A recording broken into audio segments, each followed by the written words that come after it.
Hello, and welcome to our next episode. Our topic today is titled The 40 Million Focus Doctrine. As part of our CEO Executive Series, we are continuing the conversation around a mindset for business intelligence and growth. Stick around if that's something you want to learn with me.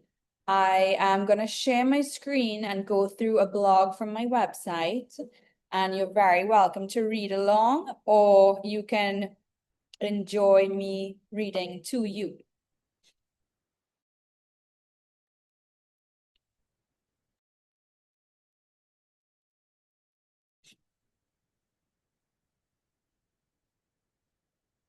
Okay.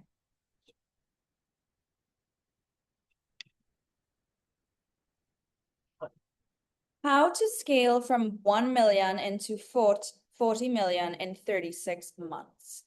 Okay, so as a coach, we help our clients focus on goals that to the average person might come across as unachievable. But the reality is, when you have a coach, you're able to progress at a 10x speed rate than if you're going about it yourself. You may or may not be aware of this. If not, welcome. This can be an introduction for you. There's seasons for balance and there are seasons for velocity. This is a velocity season. As you might have heard in our previous episode, balance is really adequate at a time in your life when you have that slower level retirement phase to allow you to focus on balance. Other than that, we are in velocity, yeah, which means speed. Okay, speed and focus. Scaling 1 million into 40 million within 3 years is not a lifestyle experiment. It is not motivational optimism. It is deliberate concentration of capital access, discipline, and regulated execution. And this is how it gets done. Number one, radical elimination of distraction. High net worth acceleration is not built by adding more. It is built by subtracting what drains you, what slows you down, and what's in your way. It is a form of prioritization. Distractions eliminated could include if you take an accountability log at your previous 4 months or cycle and you witness a review to decide, are there any distractions that I feel I could eliminate for the next 6 to 12 months to get to where I need to go if you have a strong goal like this, for example. Low leverage collaboration. So social noise without strategic relevance. There's so much news and media that you'll hear on TV. And the reality is that sometimes you want to schedule that in to keep informed, but many of the time there's a lot of noise that has no benefit to your personal life and how it will impact you in your day-to-day based on the economic position in the world. Emotional entanglements could drain cognition. So as a high performer, you want to focus on being clear with your emotions, emotionally regulating through practices like exercise, healthy communication techniques, journaling, meetings, setting deadlines, showing up efficiently. If you need to have legal guidance and considerations, you have your law team creating NDAs for you, so you're protecting yourself and your energy. You can get agreements done for you. You could get contracts. And when you have your T's crossed and your I's dotted, you allow for a healthy emotional space to evolve by reducing those insecurities or possible emotional entanglements that can put doubt or fear into your goals. So the structure and the foundation have to be a priority to be set. Overconsumption of media, if you have like families and people relying on you, I've heard this could be a problem. If you're an independent person, it might not be that much of a problem if it gives you marketing insight or information, or if you are some of the intellects like that I know who need a little background noise, like a podcast in the background while doing a monotonous task. Again, that's always going to be a topic that I find debatable. Consumption of media versus overconsumption, depending on how you're showing up in your day. Like if you're gaming all the time and you're becoming a slob and you're not, on your routine and you're being immature, not prioritizing your family or your family's needs or savings or getting like logistics done in your household and your business, then yeah, overconsumption of media would be a problem to consider. But if you're on track with everything and keeping in shape and fit and healthy, then it wouldn't necessarily be a problem for you. Okay, so it's very personal, that choice. Reactive scheduling, many people I come across say yes to almost anything that pops up in their calendars and are very reactive when it comes to other people's demands, other people's wishes, people showing up to meetings unannounced, not putting things in the calendar. And that causes a space of chaos and confusion because nobody's prepared properly for a meeting. And what's important is that people are prepared in the know, etc.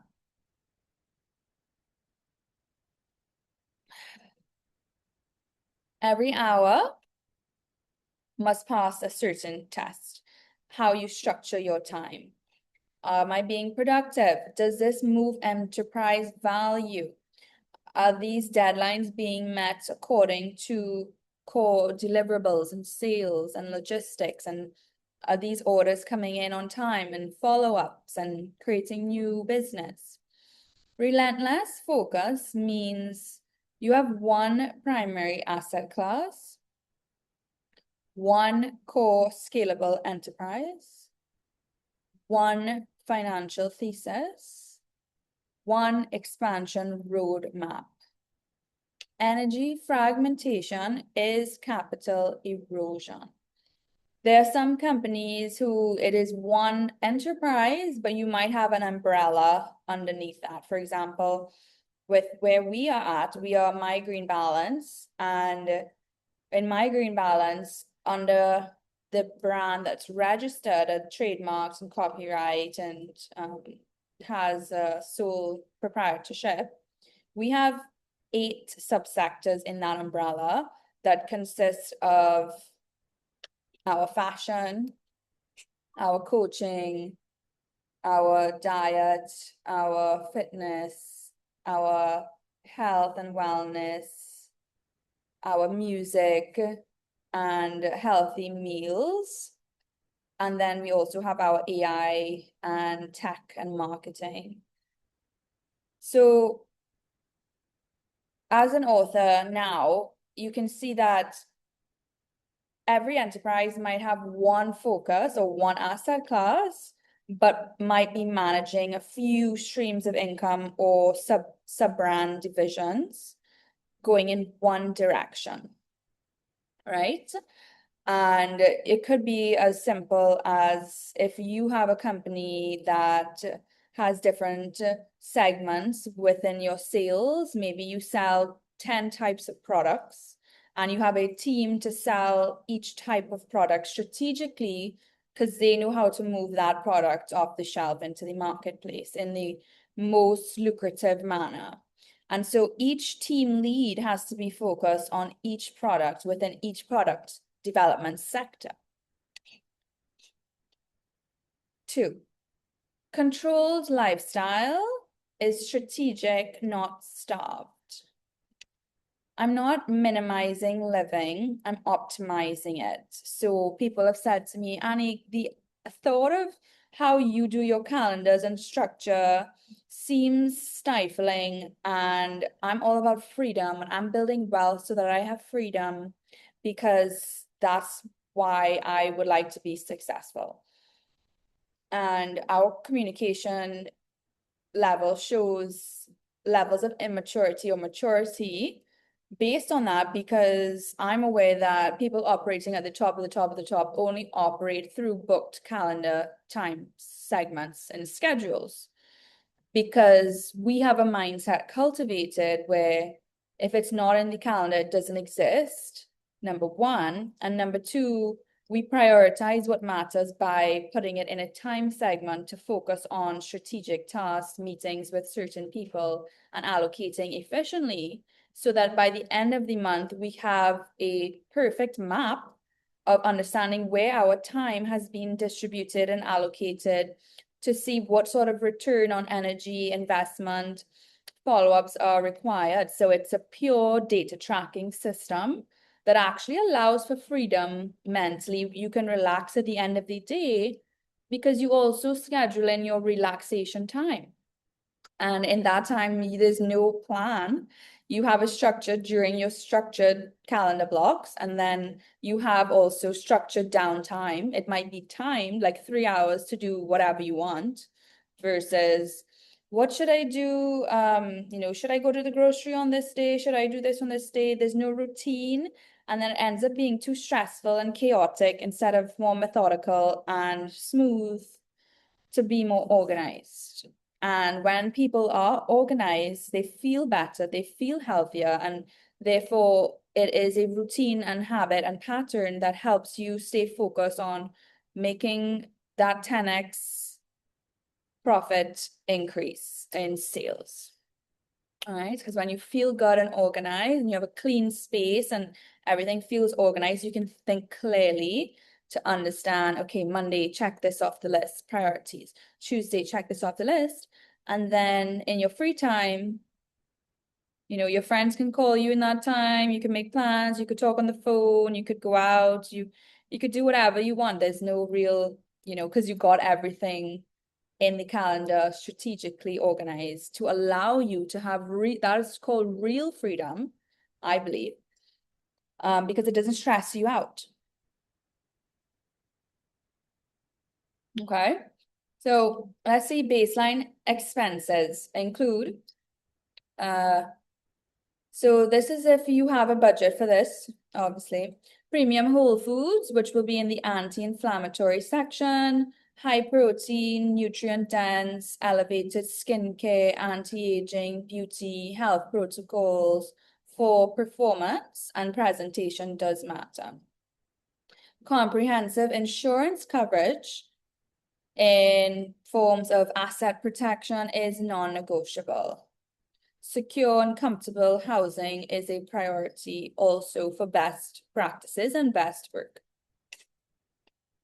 Usually there's not space for impulse luxury purchases or no status signaling, no emotional spending, no lifestyle inflation tied to ego, because emotions are so well preserved that it's more of a structured, okay, if you're gonna do a big spend on luxury, we'll go shopping on the weekend at this time when I'll allocate the mind to that. If I'm feeling emotional, I'm not gonna go and splurge on a bunch of random things. I splurge strategically based on if I know an item is coming into the store in a month, I will be strategically at the right place at the time to purchase that item. I'm not going to impulse shop, and then that time comes to get that item and I'm sporadic. And I don't recommend that for people either. A lot of people get caught up in emotional spending and frivolous day-to-day purchases. And there's nothing worse than spending money that doesn't make you feel good. Because if you're gonna spend, you wanna feel like, wow, that was some of the best money I ever spent, some of the best value. I'm so grateful for this experience. I feel privileged to have been able to have the finances to purchase this and to enjoy whatever that item or experience is for you. Because on the flip side, I'm sure we've all been in these positions before, and you buy something, you're like, oh gosh, that was the worst thing I bought. I wish I didn't buy that. I could have, spent my money sitting on the waterfront having sushi and grilled food instead of a random KFC in um, you know, a shop somewhere off the savannah. I'm just talking from this, but you understand the difference, right? So and then you feel healthy after you have grilled food versus if you have fried food, then you feel sick for days after and you won't feel good.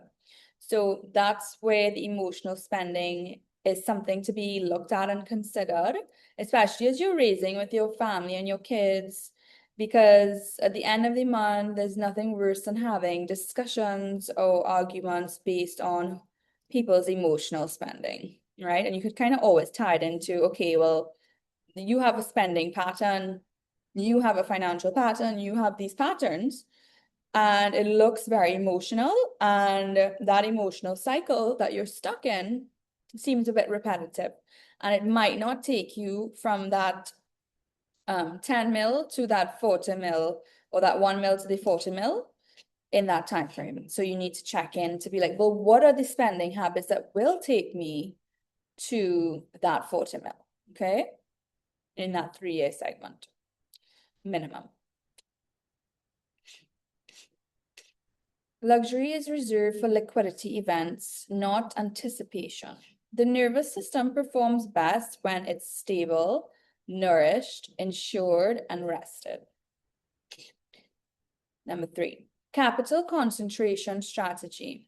Turning 1 million into 40 million in 36 months requires asymmetric upside.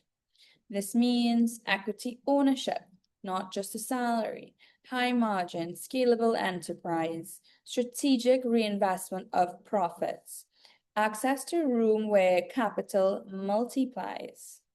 Capital must not sit idle. Deployment principles, 60 to 80% reinvestment into growth, strategic acquisitions or partnerships, IP creation and licensing, high leverage corporate contracts. The goal is enterprise value expansion, not cash hoarding. We've all known those houses where we've seen way too much clutter and hoarding of the items collecting dust and in feng shui language, the energy of hoarding is so unhealthy. Similarly with your money, if you're just banking, and you're hoarding that cash, you might be stuck in an emotional spending cycle that is not healthy for you. And that financial emotional cycle requires time to evolve and strategically assimilate into higher return flows. Number 4, the right rooms change everything. Capital grows where access exits. I will intentionally position myself in private investor networks, executive wellness summits, corporate boardrooms, strategic advisory circles, international expansion corridors, because proximity accelerates valuation. There's only so much that can be done from a distance, and the reality is the closer you are to any circle that you want to be in, the more success you will have. The further away, and when you're not in the room, you have no access, you are likely to be completely left behind or to move in different directions. And when you're in the right rooms, that's great, capital flows faster, deals appear earlier, information is asymmetric, opportunities compound, and everything works out for you in a favorable manner and a lot faster. And that is the reality of when there are different rooms and groups available on this planet. And some rooms are going to be roadblocks and spaces that completely slow you down and almost bankrupt you emotionally and financially. And you'll see the stark contrast of the rooms that actually allow things to feel supportive for you, where the capital really does flow faster and you see faster success because simply by changing room or being in the right proximity that is beneficial for you. Access is engineered, not just hoped for. Speed without regulation completely collapses. And this is why we love this structure. But we do believe in speed because we need speed. But with structure, it is an unstoppable combination.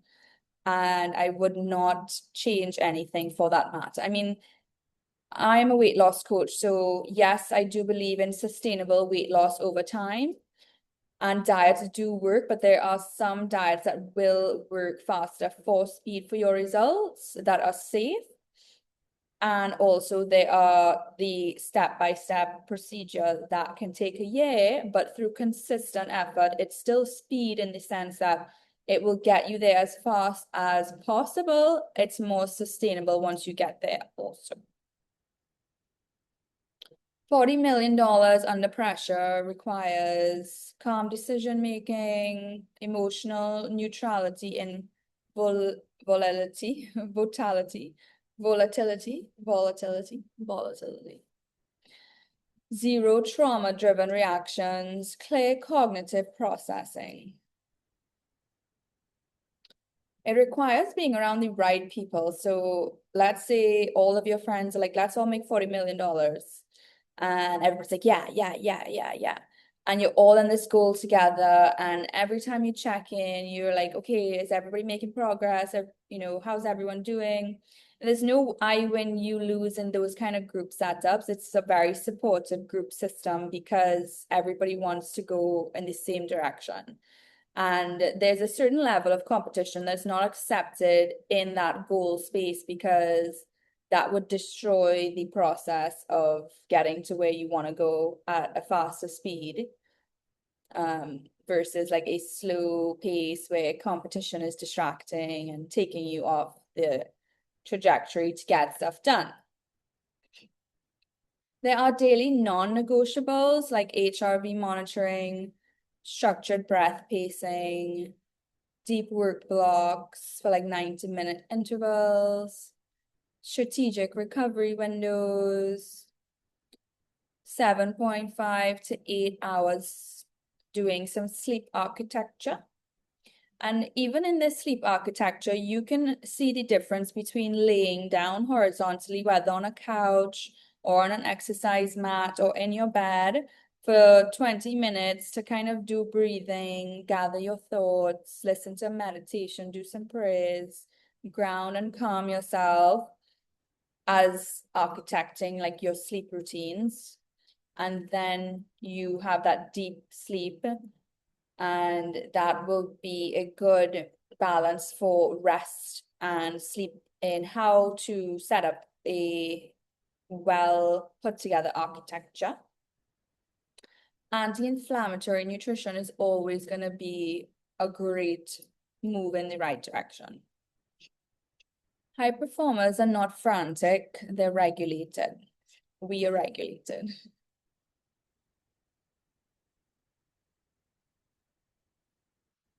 Number 6, weekly operating structure.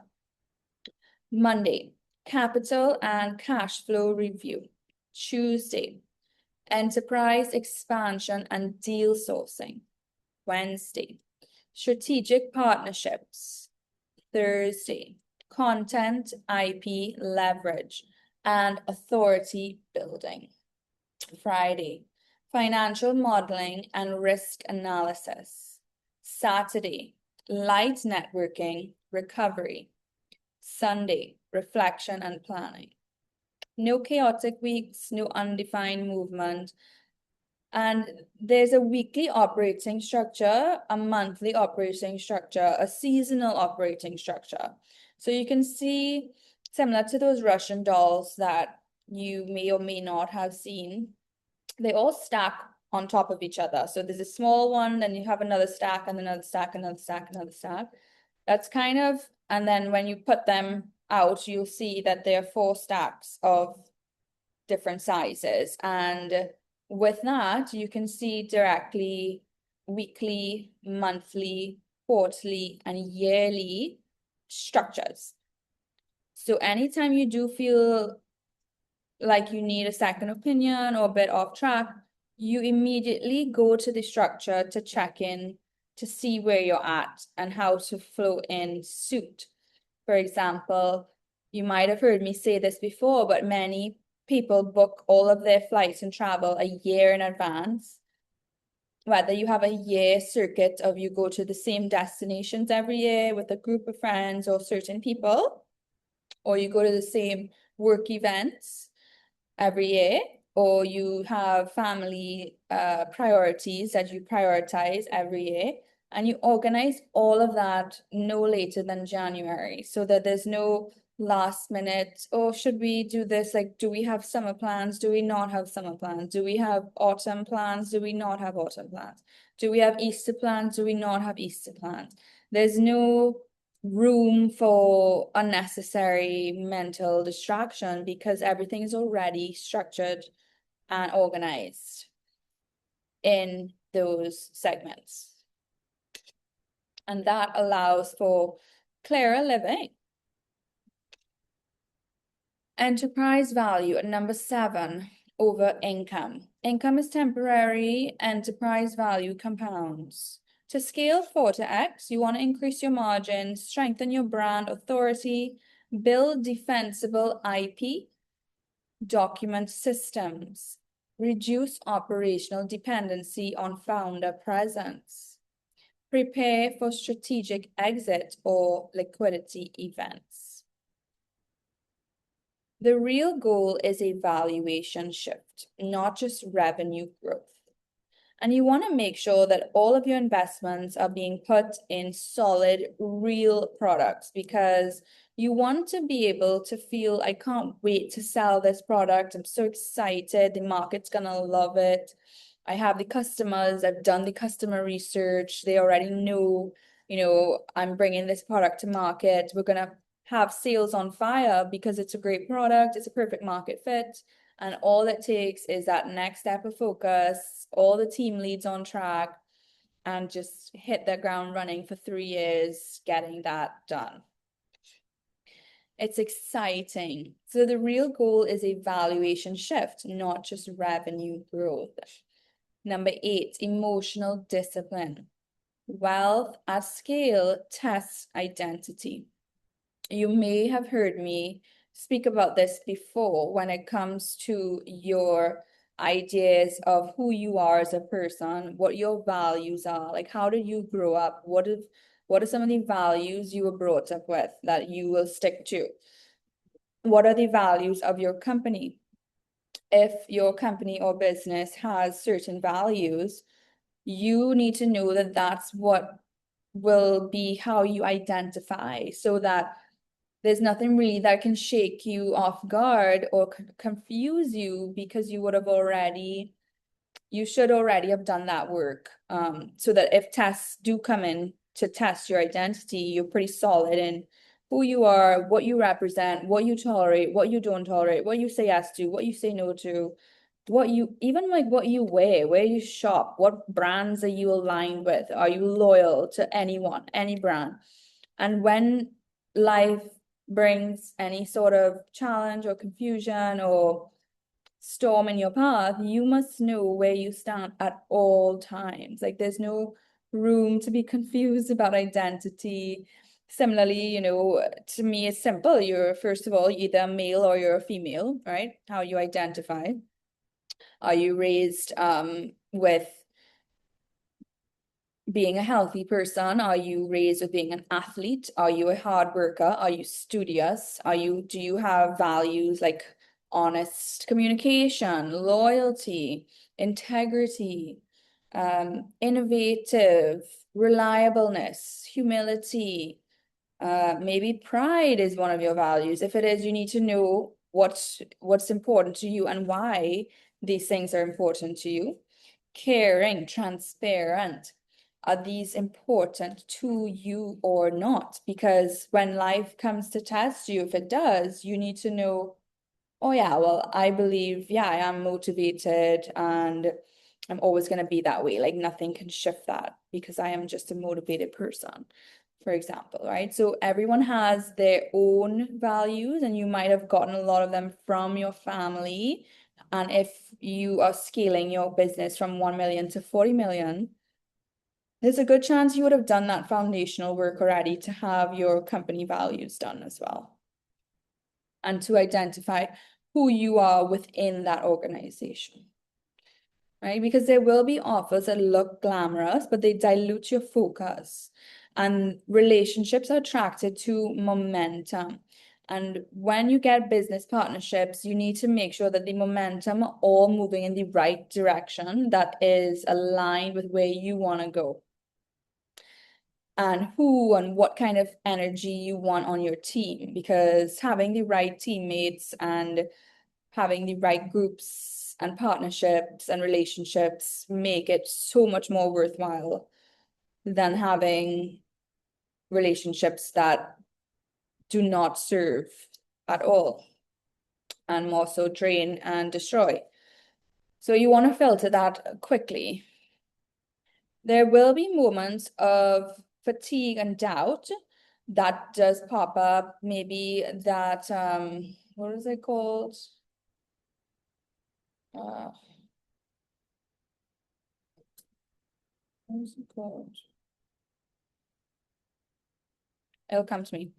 There will be moments of fatigue and doubt, but not in the sense that you can't just prioritize resting and recovering, or putting more time to sleep in your schedule if you need to.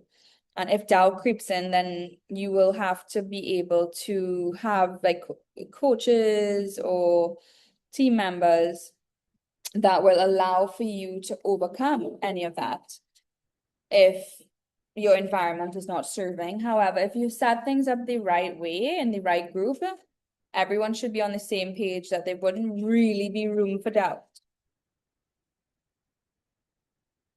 Pressure to celebrate prematurely. I mean, I can't see how that is really wealth at scale testing identity, because many high performers work so hard that what is this? A song that goes, work so hard I forgot how to vacation. Celebration is normal, it's a normal part of life. I think that it's important to find time to celebrate, especially if you're working long productive hours. I don't believe in the premature celebration. I believe if life calls you to celebrate, at times you celebrate to live a balanced life. But if this is focusing not on balance and it's more strategic, I still think celebration is healthy and it's normal.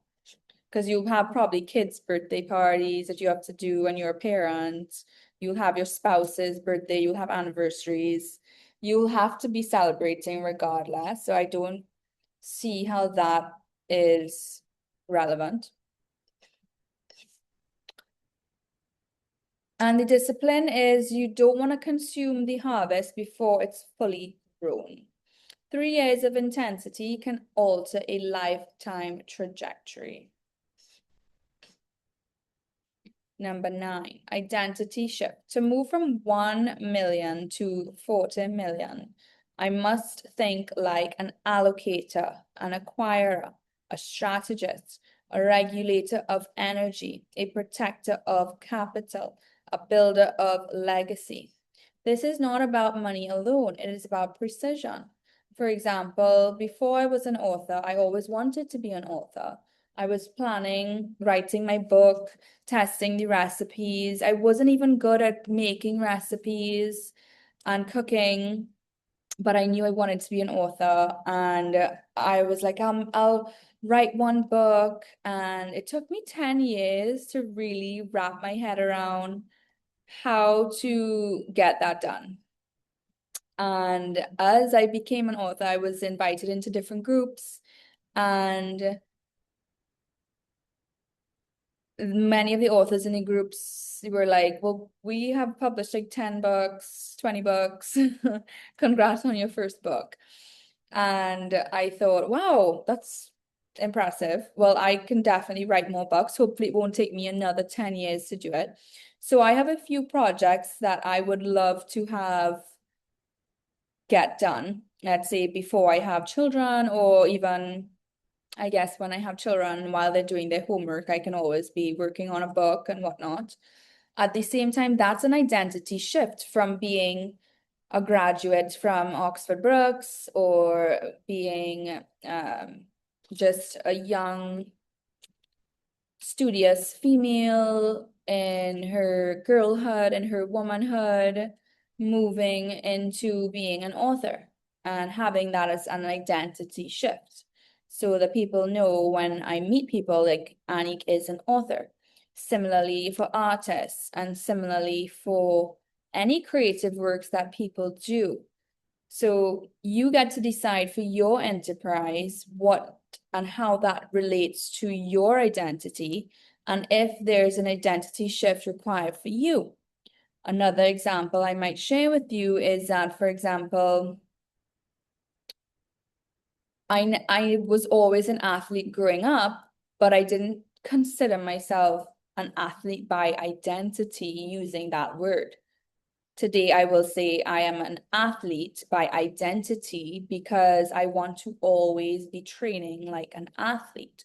So the reason why I'm sharing this insightful personal information or story with you is not only to connect with you, but is to show you that within yourself, you might have your own goals that require an identity shift within yourself that I will invite you to consider how you wish to secure in your identity. Okay. And builder of legacy is really good. Protective capital. I like all of these. Regulative energy. So it's not alone about money. It's more about precision, accuracy, alongside the momentum.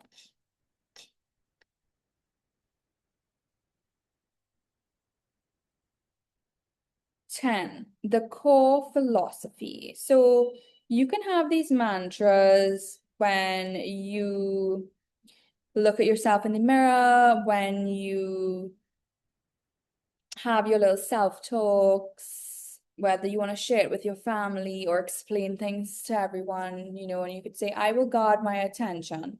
I will invest in VIP access, or who gets access, or what VIP events I go to. What other, or I'm going to use me as an example, but you have your own, right? What author clubs can I be invested into? What artist clubs can I be invested into? Do I want to be in the TikTok community, the YouTube community, branding divisions, health and wellness, beauty and anti-aging, right? So there are different segments, fashion, etc., music. And when it comes to access and groups and who is in the room and who is aligned but also supportive, you really want to be picky with who gets access because again, you want to be super focused on hitting that goal in 3 years. 1 million to 40 million in 3 years is a strategic goal. And you reinvest pretty aggressively because you want that speed, right? So people in your environment have to understand this is where you are investing and reinvesting. And if they understand that and still want to spend time with you, great. But if you're super like goal focused and energy driven, it is what it is. And if you have the opportunity to also reinvest into your family alongside that financial goal, that's more exciting because you get to invest into your spouse, your offspring, and your company all at the same time. That's even more exciting. Okay. You want to live elegantly, but controlled. Operate with long-term valuation logic. Scattered ambition is not sexy. And the thing is, ambition can look scattered to some people, but like I said earlier with the umbrella, for example, My Green Balance is a wellness brand, but under that wellness brand, we sell clothes for you if you would like some cute hoodies and trackies and t-shirts to go to the gym as you're training to be your fittest and healthiest self. So we also have that fashion brand. We also have a nutritionist and personal trainer plan available for you where you get diet plans, recipe books, and we also have being an author where we only have one recipe book done so far. However, if the trajectory goes according to previous benchmarks, we will have even more books coming to be available as resources for you.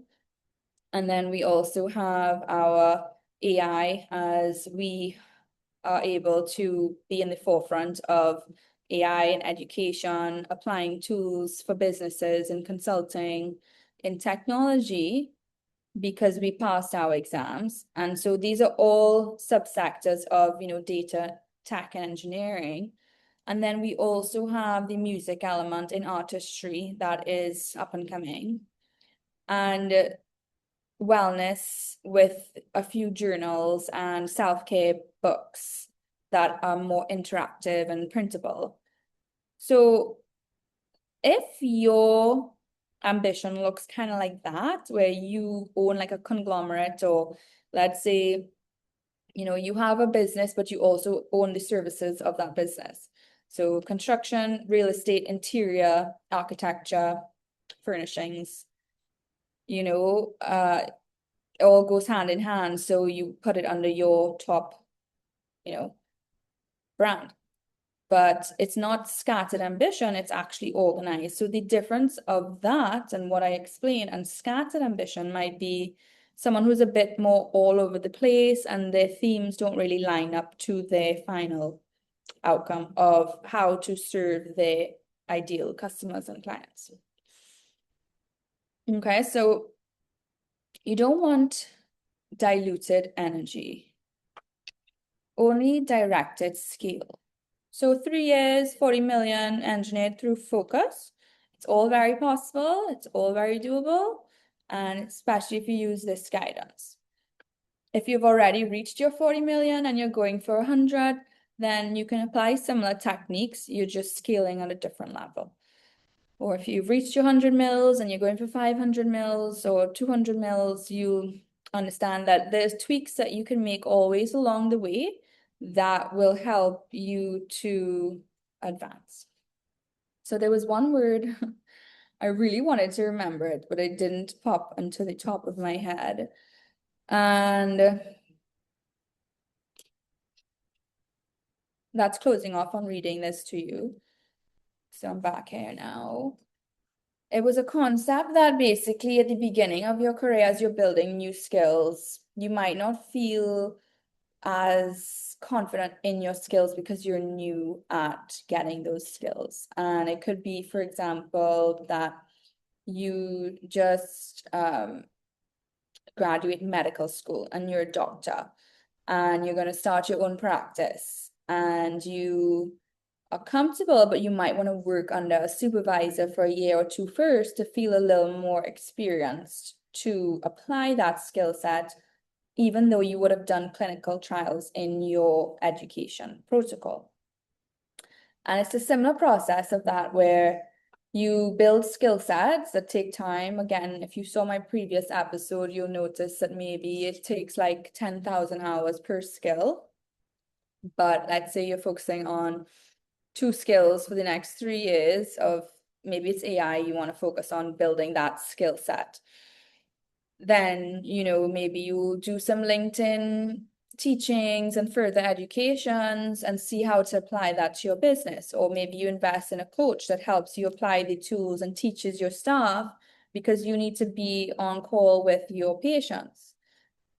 And you really want to focus a lot on staying on your focus path, but making sure you delegate efficiently and effectively if you need people to help you scale from that 1 million to 40 million, or if you're going from 40 million to 100 million, or if you're going from 100 million to 200 million or 500 million, right? So it just depends where you are, what your goals are, what are your time and energy constraints. As it can be, if you're already in that flow, it might just be easier for you to just keep doing that and continuing to invest the way you're doing. If you're already on that diagonal increase trajectory where it's just going up because you've been building the right steps and momentum and you're just taking that normal trajectory. So there are different variations, but there was a term basically to explain that. I just cannot remember it right now, but it's a feeling and an experience, a psychological experience that people experience early on in their careers, especially when building new skill sets, until you learn how to navigate through that. So that's how I navigated through all that stuff early on, before I published my first book. So that book is Tropical Wellness Secrets. It's on Amazon. It's so good. Like, you love the book. It's the best recipes really to stay lean and fit. People ask me all the time, like, are you aging backwards? Are you in your 20s? You look like 18. And I'm saying, thank you. I really appreciate the compliments because I do strategically have a specific diet and routine to preserve my youth, that I share these secrets simply in my book because I feel that people would want to learn that stuff. And obviously, I'm not going to give it all away for free, but you can buy my book and enjoy a read and apply the recipes to your life today. So that's what I love doing, and I can't wait to have more items to share with you. There's so much in the delivery process. So it took time to get the clothing items on store. That was also like a decade. Like in 2014, I wrote this list. Okay, I want to have clothes for retail, fitness clothes so people could wear to the gym and I can design them. I want to have my books, my recipe books done. I want to have my YouTube channel. I want to have, and I did everything. And it took time to learn skills that kind of could be awkward at first, because if you don't know how to do certain things, you have to learn. And if you're willing to go through that messy process at first to get the end result that makes you feel satisfied for your work, then it's totally worth it. I do recommend it. Again, that could be 10,000 hours per skill. And then we have more to come. So it's just a matter of time until there's more for you to experience and to appreciate that we have created. We, as in, I have a team of my family and a few select friends, and who have been extremely helpful in mentoring me and supporting me and telling me, you can do it, Annie. Like, I believe in you. This next goal, you're going for another audacious one, but we're doing normal life, which is fine. Very traditional, and we know that you seem to always have these audacious goals, but we're not going to do what you do anyway, so good luck. And we wish you the best, and we'll support you the way that we can, right? And that's kind of how it goes when you are friends with high performers and you still want to be in their company, but you also understand that they're just different values in life, right? And that's when identity really comes into play, because you really do want to be mindful that with your values, your core values, that you decided when you did that research and building your identity, it may not be clear to everyone else, but each person has to do that work for themselves. Each person has to have their own identity and their own values. And then if you have differences, it's more tolerable because you understand, well, this person just has a different value system than this person and that person. And yeah, we can mingle and whatnot, but there's no need to criticize someone's value system or nitpick on someone's financial preferences. For example, if some people think I've already made 10 million, I'm good, I feel satisfied and that's enough. Good for you. However, if there are ambitious people who want to make 40 million, good for them also. There's no, oh, well, we're only doing 10 million, so you need to do 10 million. No, it doesn't work like that.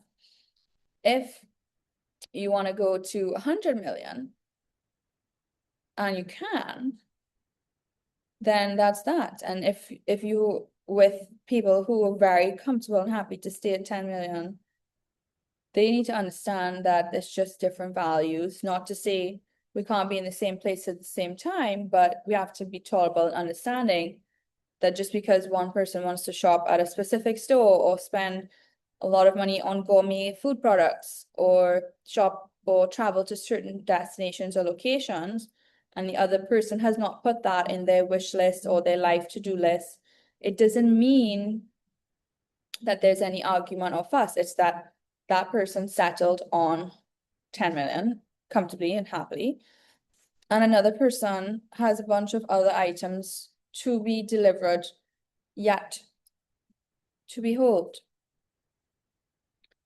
And c'est la vie.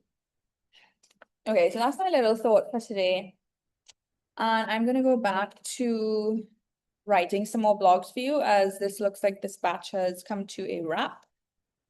And next step is our spring to summer sprint. And it is important to celebrate per quarter, I believe, and you want to have a team around you that when you're ready to celebrate, they're ready to celebrate, because that's what makes the journey worthwhile. Alrighty. Don't forget to like, share, and subscribe. And let me know in the comments what goals you're focusing on. Maybe share some of your values. What do you value? What stood out to you in this chat that maybe fits your identity or how you feel about yourself alongside your brand or your company values? I would love to know more about that.